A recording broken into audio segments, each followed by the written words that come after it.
April 2026चा तिसऱ्या बॅचला आलेला paper. प्रश्न पहिला, HTML चा उपयोग. Option machine language, web page, high level language की प्रोग्रामिंग लँग्वेज. तर HTML चा उपयोग वेब पेज तयार करण्यासाठी होतो, त्यामुळे याचं बरोबर उत्तर आहे वेब पेज. प्रश्न दुसरा, इंटरनेटचा अग्रेसर कोण? तर मायक्रोसॉफ्ट, गुगल, ॲप्रानेट की NSFnet. तर उत्तर आहे ॲप्रानेट. पहा, मागच्या पण बॅचला खूप वेळा हा प्रश्न येऊन गेलेला आहे. एकच प्रश्न 2-2 वेळा वेगवेगळ्या अर्थाने विचारलाय. तर इंटरनेटचा अग्रेसर कोण? तर ॲप्रानेट. पुढचं बघा, इंटरनेटचा उपयोग.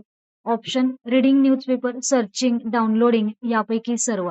तर इंटरनेटचा उपयोग आपल्याला सर्वांनाच माहिती आहे. न्यूजपेपर पण वाचतो, सर्चिंगसाठी करतो, डाउनलोडिंगसाठी करतो. त्यामुळे याच्यामधला आन्सर आहे यापैकी सर्व. पुढचं आहे, इंटरनेटची सुरुवात कोणी केली? पुन्हा तोच प्रश्न आहे. याहू, गुगल, ॲप्रानेट की NSFnet. तर याचं उत्तर आहे ॲप्रानेट. पुढचं आहे, MS एक्सेल मध्ये ऍक्टिव्ह सेलचा ऍड्रेस कुठे दाखवला जातो? तर ऑप्शन आहे status box, name box, formula bar की फॉर्म्युला बॉक्स. तर याचं उत्तर आहे नेम बॉक्स. पहा, मी एक्सेल ओपन करते.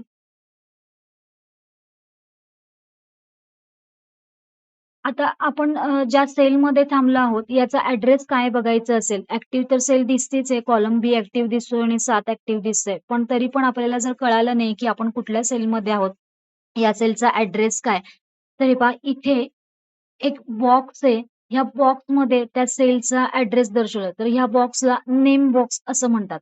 आणि पुढचाच एक सर्च बॉक्स आहे, इंटरनेटचं जसं सर्चिंग करतो तसं, तर ह्या बारला नाव आहे फॉर्म्युला बार. इथे काय दिसेल, आपण जे टाइप केलेले कंटेंट्स आहेत ते इथे फॉर्म्युला बारमध्ये दिसेल. टाइप केलेले कंटेंट म्हणा किंवा आपण जो ह्या सेलला फॉर्म्युला दिला असेल तर तो पूर्णपणे इथे फॉर्म्युला बारवरती दिसेल. पण आता जो आहे प्रश्न, ऍक्टिव्ह सेलचा ऍड्रेस कुठे, तर आपण कुठल्या सेलमध्ये आहोत त्या सेलचा ऍड्रेस ह्या नेम बॉक्समध्ये दिलेला असेल. होम, जे मेनू बार आहेत, सब मेनू बार आहेत, त्याच्या खाली नेम बॉक्स असणार आहे. पुढचा प्रश्न बघूयात आपण. MS एक्सेलमध्ये अप्लाय और रिमूव्ह बोल्ड फॉर्मॅटिंग करण्यासाठी कोणता कीबोर्ड शॉर्टकट वापरला जातो? तर ऑप्शन आहेत control A, control B, control R की कंट्रोल डी. तर बोल्ड करण्यासाठी कंट्रोल बी हीच की वापरली जाते. आणि पहा, तुम्हाला जर बोल्ड फॉर्मॅट काढून टाकायचं असेल तर त्याला सुद्धा कंट्रोल बी हेच शॉर्टकट की वापरलं जाईल, की अप्लाय करण्यासाठी आणि रिमूव्ह करण्यासाठी वेगवेगळं काही कीज नाहीये. तर बोल्ड करण्यासाठी कंट्रोल बी. पुढचं आहे, MS एक्सेलमध्ये सेल कंटेंट एडिट करण्यासाठी कोणता कीबोर्ड शॉर्टकट वापरतात? तर F1, F2, F9 की F7. तर याचं उत्तर आहे F2. पहा, आपण ज्यावेळेस एक्सेलमध्ये आहोत, आता मला ह्या सेलमधला कंटेंट बदलायचा आहे, तर कीबोर्डवरनं आपण जर F2 प्रेस केलं तर हा कंटेंट एडिट मोडमध्ये येतो. याच्यातलं काही जर बदलायचं असेल हे ते पहा, आपण चेंज करू शकतो. पण आता याच्यात चेंज करायचं असेल तर मग कसं करायचं, पुन्हा F2 प्रेस करायचं जर याच्यामधले जर कंटेंट बदलायचे असेल तर. आणि आपण माऊसने डबल क्लिक सुद्धा करू शकतो. पण शॉर्टकट विचारलंय कीबोर्डचा, तर कीबोर्डनी कसं करू शकतो, तर F2 प्रेस करायचं. त्याच्यानंतर MS एक्सेलमध्ये सेलच्या आत टेक्स्टची डिफॉल्ट अलाइनमेंट कुठं असते? ऑप्शन आहे जस्टिफाय, सेंटर, लेफ्ट की राईट. पहा, ज्यावेळेस आपण टाइप करतो त्यावेळेस अलाइनमेंट ही लेफ्ट साइडनीच चालू होते. त्यामुळे याचं योग्य उत्तर आहे लेफ्ट. पुढचा प्रश्न आहे, एक्सेलमध्ये कॉलमचे हेडिंग काय असते? स्मॉलमध्ये ABC दिलंय, 1, 2, 3 दिलंय आहे, ABC कॅपिटलमध्ये दिलं आहे आणि रोमन्स दिलेले आहेत. एक्सेलकडे नीट लक्ष द्या. हे पहा, इथे कॉलम्सला बघा, वरती हेडिंग्स जे दिलेले आहेत ते कॅपिटल ABCD नी सुरुवात झालेली आहे पहा. आणि हेच विचारलं रोजचं नंबर्स, तर रोजची नंबर्सनी सुरुवात झाली पहा. ते पण कसं 1, 2, 3 आकड्यांमध्ये आहे, रोमनमध्ये नाही किंवा वेगळ्या नंबर फॉर्मॅटमध्ये नाहीये. तर आपल्या रेग्युलर 1, 2, 3, 4 ह्या फॉर्मॅटमध्ये रोजची हेडिंग असतात. आणि कॉलमला कॅपिटल ABCD, ही स्मॉल ABCD पण नाहीये किंवा वेगळे अक्षरं नाहीयेत, तर कॅपिटल मधली ABCD कॉलमचे हेडिंग्स असतात. आता पुढचं आहे, वर्डमध्ये खालीलपैकी डॅश डॅश फॉन्ट ग्रुपमध्ये नाही. तर यापैकी फॉन्ट ग्रुपमध्ये काय उपलब्ध नाही? ऑप्शन आहेत font, font style, font size. पुढचं ऑप्शन आहे अंडरलाईन, तिसरं ऑप्शन आहे कलर आणि अलाइनमेंट. पहा, फॉन्टच्या ग्रुपमध्ये अलाइनमेंटचं ऑप्शन नाहीये, त्यामुळे याचं योग्य उत्तर आहे अलाइनमेंट. अलाइनमेंटची कॅटेगरी वेगळी आहे. फॉन्ट झालं की अलाइनमेंटची कॅटेगरी चालू होते. आणि हे ऑप्शन सगळे होम टॅबमध्ये अवेलेबल आहेत. पुढचा प्रश्न बघूयात. वर्ड आर्ट इन्सर्ट करण्यासाठी टिंब-टिंब टॅबचा उपयोग होतो. तर होम आहे, पेज लेआउट दिलंय, इन्सर्ट की व्ह्यू. पहा वर्ड आर्ट इन्सर्ट करण्यासाठी म्हटलंय, इन्सर्ट करण्यासाठी इन्सर्टचाच वापर होतो. त्याच्यानंतर F12 ही की टिंब-टिंबसाठी ओपन होते. Save as dialog box, open dialog box, save dialog box की क्लोज डायलॉग बॉक्स. तर F2 प्रेस केल्यानं सेव्ह एजचा डायलॉग बॉक्स ओपन होतो. हे पहा, आता ही फाईल मला दुसऱ्या नावाने सेव्ह करायची आहे, तर मी कीबोर्डवरनं F12 जर प्रेस केलं, तर सेव्ह ॲजचा डायलॉग बॉक्स ओपन होतो. आता ही फाईल मी ऑलरेडी एका नावाने सेव्ह झाली आहे. मला आता काही मी टाइप केलं आणि मला हे सेव्ह करायचंय, तर कंट्रोल एस केलं, तर आहे त्याच नावाने ही फाईल सेव्ह होतीये. आणि जर मला ही फाईल दुसऱ्या नावाने सेव्ह करायची असेल, लोकेशन वगैरे काही बदलायचं असेल, तर मला काय करावं लागेल? सेव्ह ॲजचं ऑप्शन घ्यावं लागेल. मग सेव्ह ॲजचा डायलॉग बॉक्स येण्यासाठी कीबोर्डवरून F12 प्रेस केलं, तर हे पहा हा डायलॉग बॉक्स ओपन होतो. त्यामुळे सेव्ह आणि सेव्ह ॲज वेगळं आहे. नुसतंच जर विचारलं सेव्ह करण्यासाठी खालीलपैकी कोणती शॉर्टकट की आहे, तर त्याचं उत्तर येईल कंट्रोल एस. पण सेव्ह ॲज जर घ्यायचं असेल, तर F2 प्रेस करावं लागेल. त्यामुळे याचं उत्तर आहे सेव्ह ॲज डायलॉग बॉक्स. पुढचं आहे टिंब-टिंब की कर्सरच्या मागील लेटर रिमूव्ह करण्यासाठी वापरतात. एरो की, बॅकस्पेस, डिलीट की कट.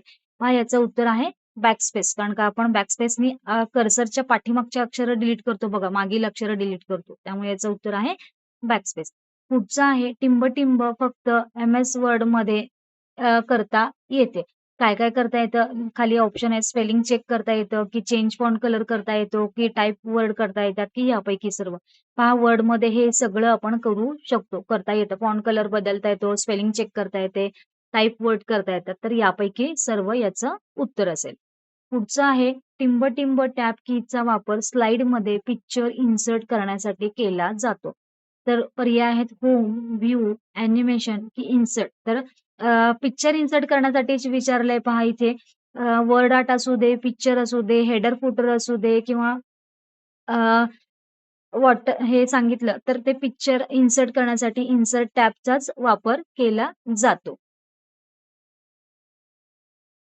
पुढचा आहे डॅश डॅश कमांडचा वापर करून ऑब्जेक्टची साईज कमी करता येते. तर ऑब्जेक्टची साईज कशी कमी करता येते? Zoom in, zoom out, size in की size out? Size in, size out तर नाहीयेच आहे. झूम इन कशासाठी वापरेल? तर त्या ऑब्जेक्टची साईज मोठी करण्यात. ते आपल्याला मोठं करून जर बघायचं असेल एखादं इमेज किंवा एखादं पेज, तर आपण झूम इन करतो आणि जर ऑब्जेक्टची साईज कमी करायची असेल, तर झूम आउट हा पर्याय वापरला जातो. त्याच्यानंतर टिंब-टिंबचा उपयोग करून आपण कलर आणि कलर इफेक्ट हे स्लाइड बॅकग्राऊंड बदलू शकतो. तर कशाचा उपयोग करून फॉन्ट, बॅकग्राऊंड, पेज सेटअप की डिझाइन थीम. पहा कलर इफेक्ट चेंज करायचे आहेत त्यामुळे याचं उत्तर असेल डिझाइन थीम. त्याच्यानंतर टिंब-टिंब फाईल प्रेझेंटेशनमध्ये टाकू शकता. तर ऑप्शन आहेत ऑडिओ, व्हिडिओ, इमेज की यापैकी सर्व. पहा प्रेझेंटेशनमध्ये आपण खालील सर्व टाकू शकतो. ऑडिओ फाईल ॲड करू शकतो, व्हिडिओ फाईल ॲड करू शकतो, इमेजेस ॲड करू शकतो. तर याचं उत्तर आहे यापैकी सर्व. पुढचं आहे डॅश डॅश ॲप्लिकेशनमधून आपल्याला पी तयार करता येते. पी म्हणजे पॉवर पॉइंट प्रेझेंटेशन कशामध्ये तयार करता येतं ते विचारले. बरेच जण याचं उत्तर MS वर्ड पण देतात आणि हाच प्रश्न असा देखील येतो, की पी आपण वर्डमधून करू शकतो का? त्याचं पण उत्तर सर्रास विद्यार्थी होय देतात. पण नाही, पॉवर पॉइंटसाठी तयार करण्यासाठी MS पॉवर पॉइंट हाच ॲप्लिकेशन वापरला जातो. पर्याय दिले होते MS Word, Excel, PowerPoint आणि ॲक्सेस. पण याचं योग्य उत्तर आहे साठी पॉवर पॉइंट. पुढचं आहे असेंब्ली लँग्वेज ही लो लेव्हल प्रोग्रामिंग लँग्वेज आहे. तर याचं बरोबर की चूक? तर याचं उत्तर आहे बरोबर. असेंब्ली लँग्वेज ही लो लेव्हल प्रोग्रामिंग लँग्वेज आहे. पुढचं आहे सेंटर्सची प्रणाली संपूर्णपणे इंटरनेटवर आधारित आहे का? बरोबर की चूक? हो. ची जी प्रणाली असेल ती पूर्णपणे इंटरनेट असेल तरच चालते. तर उत्तर आहे बरोबर. सेंटर्सची प्रणाली संपूर्णपणे मोबाईल आधारित आहे का? बरोबर की चूक? नाही, चूक आहे. हे आपल्या मोबाईलवरती आहेत का? आपल्याला सेंटरवरती जावं लागतं. तर याचं उत्तर आहे चूक. पुढचं सांगितलंय अटॅचमेंट बटनवर डॅशचा सारखा आयकॉन दिसतो. ज्यावेळेस आपण ईमेल पाठवतो पहा एक्झाममध्ये सुद्धा तुम्हाला अटॅचमेंटला क्लिक करायचं आहे. तर त्याच्यावर क्लिक केल्यानंतर आयकॉन कसा दिसतो? U pin, M pin, N pin का डब्ल्यू पिन. पहा ज्यावेळेस आपण अटॅचमेंट बटनवरती क्लिक करतो यू सारखा आकार येतो माऊसचा. त्याच्यानंतर पुढचं आहे AVI म्हणजे actual video interface, audio verifying interface, audio video interaction की ऑडिओ व्हिडिओ इंटरफेस. तर या AVIचा लाँग फॉर्म आहे ऑडिओ व्हिडिओ इंटरफेस की ज्याच्यामध्ये ऑडिओ आणि व्हिडिओ दोन्ही फाईल असतात. पुढचं आहे रॅम मेमरी ही नॉन व्होलाटाईल मेमरी आहे. तर उत्तर आहे बरोबर की चूक? ऑप्शन होते बरोबर की चूक? तर याचं उत्तर आहे चूक. तर रॅम ही व्होलाटाईल मेमरी आहे. पहा लाईट गेली की त्यातला डाटा डिलीट होतो. मागच्या पण एका पेपरला हाच क्वेशन वेगळ्या टाइपमध्ये विचारला होता. तर रॅम ही व्होलाटाईल मेमरी आहे, की ज्याच्यामध्ये डाटा तात्पुरता सेव्ह होतो. परमनंटली नाही. त्यामुळे रॅम ही नॉन व्होलाटाईल मेमरी आहे. तर हा होता प्रश्न तिसरा. याचा सुद्धा तुम्हाला पेपर सोडवायचा असेल तर डिस्क्रिप्शन आणि कमेंट बॉक्समध्ये पेपरची लिंक दिली आहे. तुम्ही सॉल्व्ह करू शकता. किती मार्क पडले ते पाहू शकता. क्वेशन कुठे चुकला आहे, आन्सर कुठं चुकले तर ते पाहू शकता.